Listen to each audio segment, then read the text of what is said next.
Okay, AP Chem students, welcome to the first lesson over electrochemistry. In this lesson, what we're going to talk about is oxidation states, just some simple ways to remember whether something is oxidized or reduced. And then we will also review balancing equations the same way that we did last year. So balancing redox equations using half reaction method. All right, so let's go ahead and get started here. And share my screen. So I'm gonna post this PowerPoint and stuff online so you can go back through it if you'd like, but and feel free to pause as we go through this because there's a lot to cover here. And you may not go quite as fast as I'm going on this, and that's fine. So yeah, this is redox. This is electrochemistry. So there's going to be a transfer of electrons from one substance to another always, not in all reactions, but in all redox reactions. If something is losing electrons, something else is also gaining electrons. And so we're going to try to identify what those two processes are and how to figure it out. And then we're going to balance those using, like I said, the half reaction method. So the first part we're going to talk about here is what those reactions are.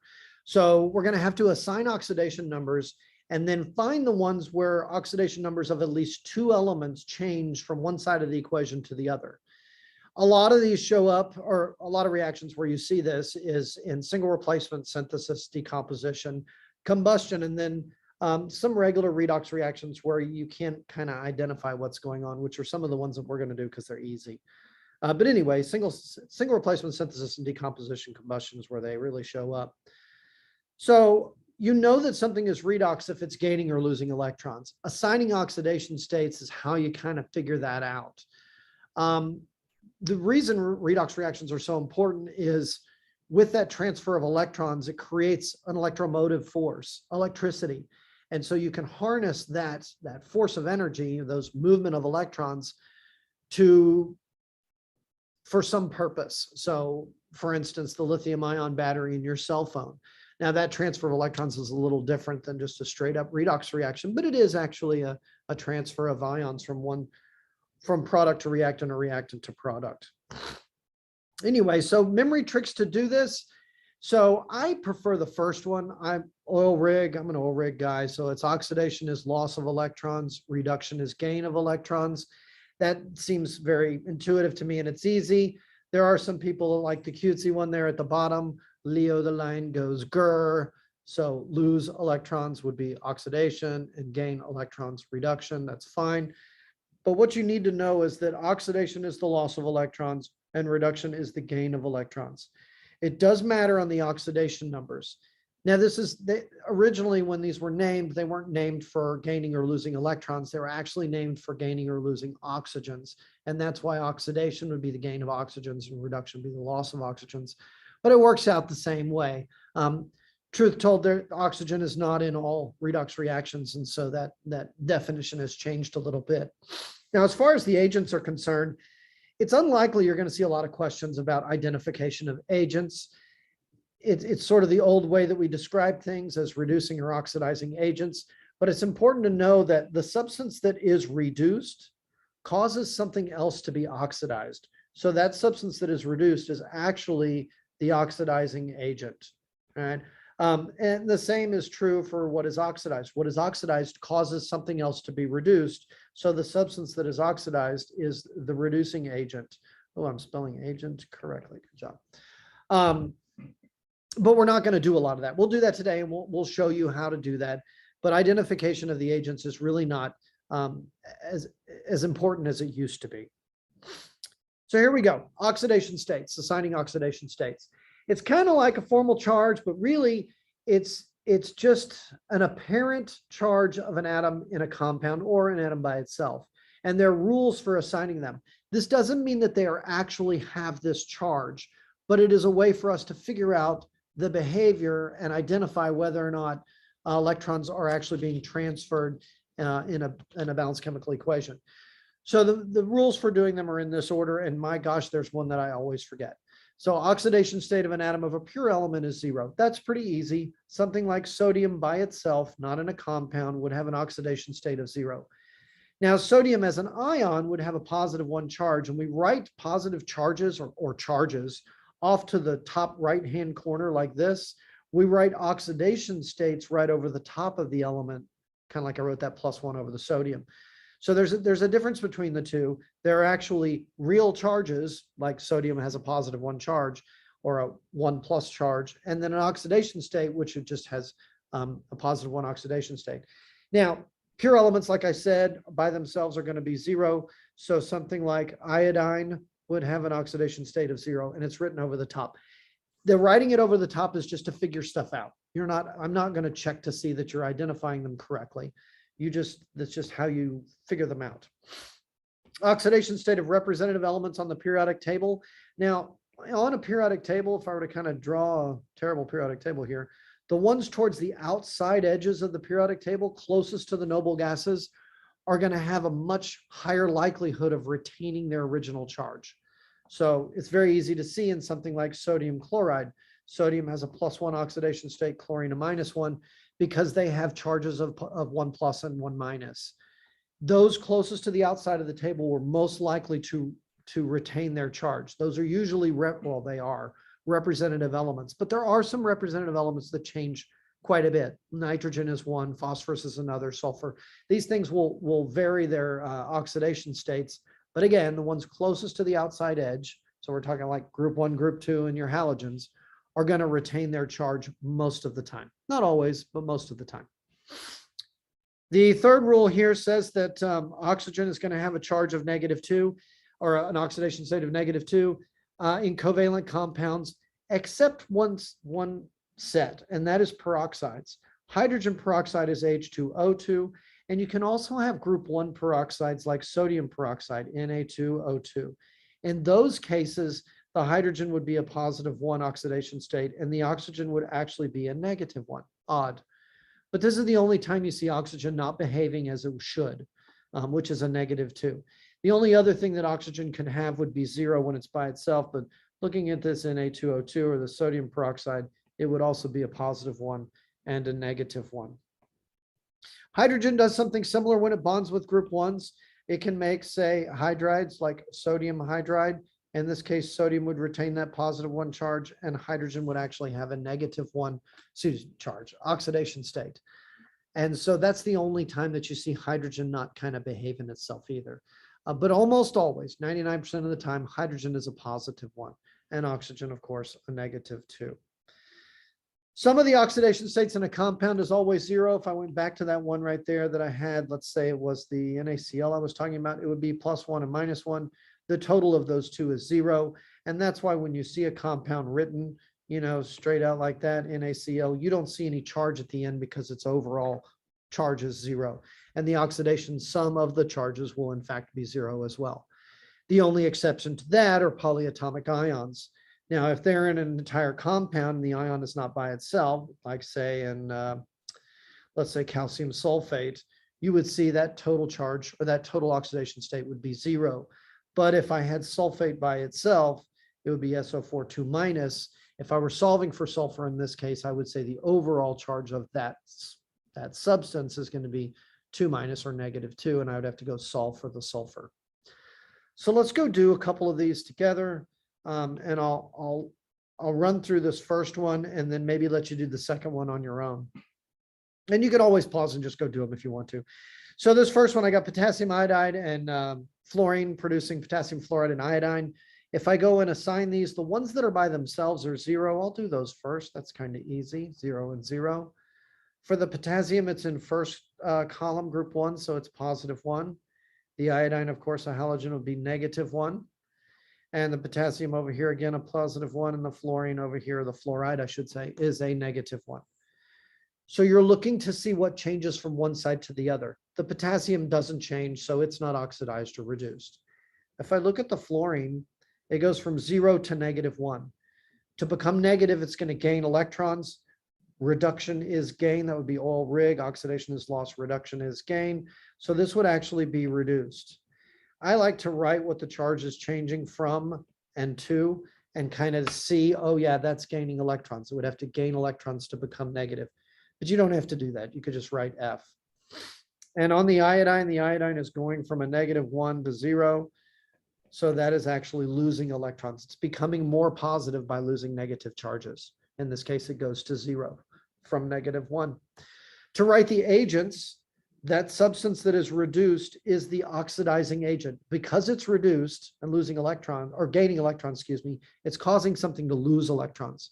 And the substance that is a reducing agent itself lost electrons, causes something else to gain electrons. Now, by doing that, or the substance that's doing that, you have to name it entirely. You can't just say that, oh, the oxidizing agent is F. It's not. We say first and last names. You got to tell the whole name, right? So you have to write the entire thing, which is the reactant that contains that element that is oxidized or reduced. So in this case, it would be F2. The reducing agent would be the substance that was oxidized that contained iodine, which would be Ki. My students often say, well, what about the 2? Do I have to put the 2? No, you don't need to put the coefficient of 2. It's not 2 moles of Ki that are the reducing agent. It's just the Ki. I'll pause, or you can hit pause and go and do the next one. And then I'll go through it quickly to make sure you did it right. That'd be a good idea. So hit pause and give that a shot. Okay, so maybe you hit pause, maybe not. So oxygen here would be a -2. Oxygen over here would be a -2. The lead would then, of course, be +4, since this 2 times this 2 is going to give me a -4. I'll need a +4. And then the lead on the other side would be a +2. These numbers up here are typically written as just for one atom, not for the sum of all the charges together, just for one atom. And then over here, oxygen would be 0. So the substance that is oxidized, well, let's see. Lead is actually going down, so it's being reduced. So that would be lead being reduced. It is going from +4 to +2. And the substance that oxidized here is the oxygen is going from -2 to 0. So it's actually losing electrons and going up in charge. The odd thing about this is I only have one reactant, and lead and oxygen are both in there. So the oxidizing and reducing agent is actually the exact same compound. It has to be. There's only one. It's a decomposition reaction. So in this case, what we call this is a disproportionation reaction. We'll visit that again later, but disproportionation reactions are where the substance is both oxidized and reduced. It could be on the reactant or the product side. So this actual reaction could be reversed. It would still be a disproportionation reaction as the product had been oxidized and reduced, or it was the product of both oxidation and reduction. So let's move on to the balancing. Oh, wait, actually, we have one more. I apologize. So non-integer oxygen states do happen. Kind of strange, but they do happen. Oxygen, of course, is always -2. This is not a peroxide. And that total would be 8. But there are only 3 iron atoms. So it would be a total of 8 divided by 3 as its oxidation state, 8/3. Now that seems kind of strange. But it's not really that the substance has 8/3 charge. It's really that you have a +3. Let me write out the whole thing. Sorry about that. So this one would be O2 minus. This would be Fe3 plus, another Fe3 plus, and then to get a total of 8, you'd have an Fe2 plus. You actually have 3 different ions there, 2 of the same, and then one that has a slightly different charge. That's the way that these non-integer oxygen states actually work. They're possible, of course. Fe3O4 is possible. But it's not often. You don't see it often, but that's kind of how it works out. So the next thing we'll talk about is balancing these redox reactions. We did this if you were with us for advanced chem last year. This will be no different than what we did last year. In years past, you've had to memorize, or AP students had to memorize what the agents are and what would be predicted by certain reducing and oxidizing agents. Also, if it's in the presence of concentrated acid versus dilute acid. But we're not having you responsible for those anymore. It's not going to show up on the College Board exam. And so we're just going to stick with regular balancing redox reactions. So we will give you the products rather than having you predict them. So if you look here, it says write skeleton half reactions first. That one I can always do. This one, though, balancing elements other than hydrogen and oxygen, I frequently forget. This is the part that Tollett always forgets. So make sure you check before you do your O's and H's that elements that are not O and H in the balanced or in the half reactions are balanced before you add oxygens and hydrogens, and then of course move on to electrons. After you've done those elements, go ahead and do your O's by balancing with water. balance your hydrogens on both sides by adding H plus to the side that needs it.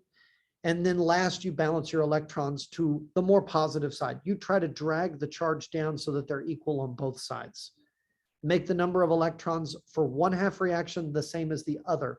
The way to do that is find a common multiple. If one is 2 electrons and the other is 3, the multiple is 6, multiply by 3 and 2, and you'll have it. And we'll do an example of these kinds of things. Add the half reactions together, cancel things out that are the same on both sides. And then this says, check to make sure the charge and mass are, so by the mass, they mean the same number of elements on both sides, same elements on both sides and numbers. And then make sure that the charge is the same on both sides. Now, this is all for acidic solution, or if you're not told what kind of solution it is, just do it as though it's an acidic solution, just like this. If it occurs in basic solutions, what you're going to do is add the number of hydroxide ions to both sides and then go through a canceling procedure to even it out. And we'll do one of those as well. So let's start with this one.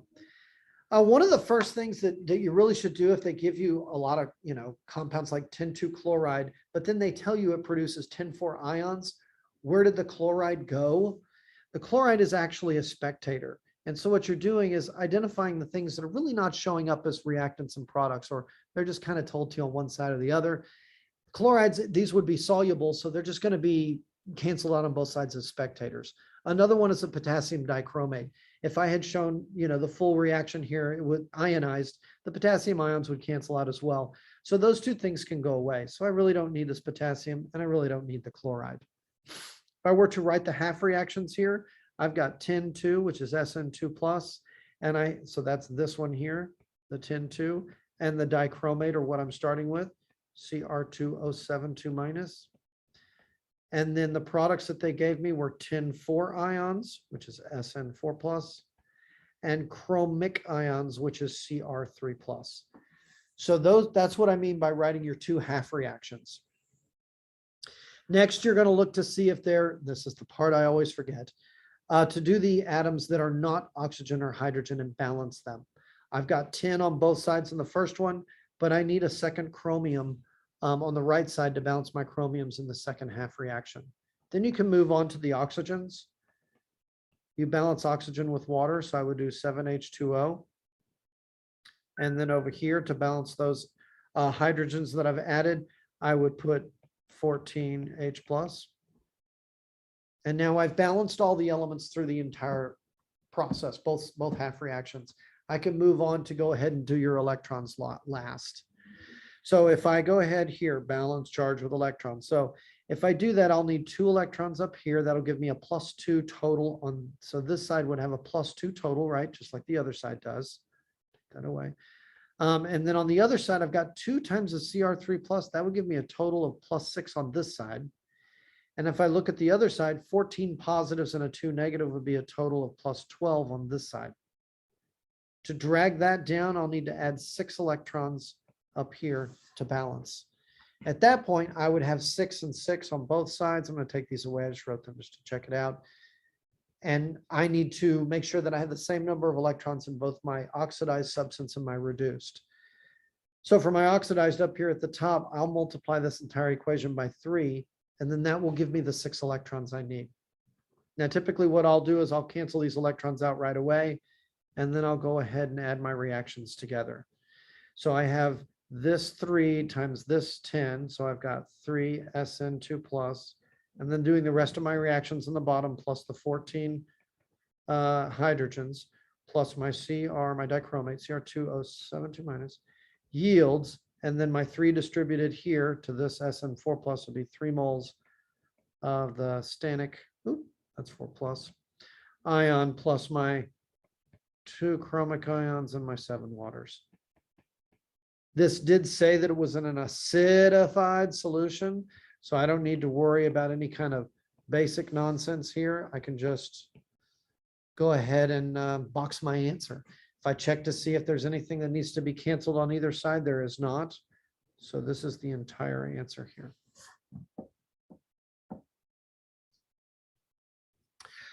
All right. So let's go do another one. Yeah. So here it says a solution of lithium iodide is added to a basic solution of potassium permanganate. I'll set up the half reactions, but I recommend that you kind of try this on your own and then come back and check. And I'll go through the answer a little more quickly this time. So lithium iodide, the lithium is more than likely going to be a spectator here. Basic solution of potassium permanganate, it's probably a spectator as well, but let's check. We got iodide going to iodine and permanganate going to manganic oxide. All right, so yes, the lithium and the potassium were, of course, our spectators. So yeah, my lithium and my potassium are going to be my spectators. Half reactions here, iodide is I minus and iodine is I2. And the permanganate is MnO4 minus. And my manganic oxide, which is kind of weird. I did this wrong in one of my classes today. MnO2. Manganic actually forms a 4+ ion, which is weird. It should be MnO2 that you have listed there. If you did it as Mn2O3, it's fine. You could go ahead and balance it, and you'll probably get an answer that is correct for the wrong compound, which is what I did. So to pause here and go ahead and try to balance this one. This one's a little bit easy. We'll come back to the part because it did say this one that it was in a basic solution, but go ahead and do it as an acidic solution and get the answer, and then come back and watch me do it, and I'll show you how to do the basic. Pause. Okay, so going to look at this, my iodines are not balanced yet, so I'm going to do that first and put my 2 there. I need to balance my oxygens by adding 2 waters down here. I'll need to balance those hydrogens with 4H plus over here. I'm now looking at my electrons. I'll need 2 electrons on this side to balance. And I've got, let's see, this side the total is 0, and on this side the total is +3. So I will need to add 3 electrons to this one. Go ahead and take those away. If I do that, I'll need to find a common multiple, in this case of 6. So I'll multiply this one by 3 and multiply this one through by 2. And then I'll go ahead and add my reactions together. Cancel my electrons, they're done. I would have 6I minus plus 4, oh, not 4, 2 times 4, Talon. So I would have 8 hydrogen ions plus 2 MnO4 permanganates. It's going to yield 3 moles of the iodine, 2 moles of the MnO2, and 4 moles of water. Now, like I said before, this is not an acidic, it's basic solution. And if they don't tell you, just leave it as acidic solution. If they say it's acidic, leave it as acidic solution. If they say it's basic, then get to this point and then add hydroxides to cancel out your H pluses. So over here, I would add 8 hydroxides. And over here to the other side, I would also add 8 hydroxides. What that does is these combine to form 8 H2O. Yeah, take that away. But I have waters on both sides of the equation. If you look, I've got 8 H2O on the left, I highlighted it, and 4 H2O on the right. So what I need to do is cancel these 4 waters over here and make this 8 a 4. 4. And so this stuff is all gone here. And I end up with 4 waters on one side and the 8 hydroxides on the other. So that last step of doing hydroxides, I would recommend doing at the end. There are other ways to balance it. You're more than welcome to try that, but this way is so much easier. Just do it like you've been taught and then add the hydroxides to both sides to get rid of your hydrogen ions. Okay, so this is the first one of the practice that we'd like you guys to do from 1 to 10. And I'm going to go ahead and do it real quickly, just super fast, and then we'll kind of move on. Or I'll close this video and I'll see you guys again in a separate video. But I did want to show you another one that is kind of a disproportionation reaction. It says that you have a piece of iron, and then that iron is added to a solution of iron 3 sulfate. So I have a piece of iron and I have ferrous ions, which is what I'm forming. Fe3 plus is the other one that I have right here. And ferrous ions are formed. So Fe2 plus and also Fe2 plus. So this is how you would set it up. So a piece of iron, well, that's solid iron. So it's just iron by itself. And it says that solution of iron 3 sulfate, the sulfates are going to be spectators in this case. They're not telling you anything about them. And it says only ferrous ions. It probably should have said only, but ferrous ions are formed. So this is a disproportionation reaction where you have both of those present. So in this case, really all you've got to do is balance some electrons. So if I did this, I would need +2 electrons on this side, I would need plus 1 electron on this side. And so if I do that, I'm going to end up needing to multiply this one through by 2. And so what I have is iron plus 2 moles of Fe3 plus is going to give me my Fe2 plus here and my 3 there. So 3 moles of Fe2 plus like this. And if I look at my charges, look, there's 6 plus over there, there's 6 plus over there, and it's kind of done. Kind of an easy one to look at and see, but it's good to see one that where you have the same product for both of them and add them up. Okay, so we're going to stop there. We'll come back to lesson 2 later. But go ahead and try. There are actually 19 of these we wanted you to practice on, and we'll see you guys in the next class.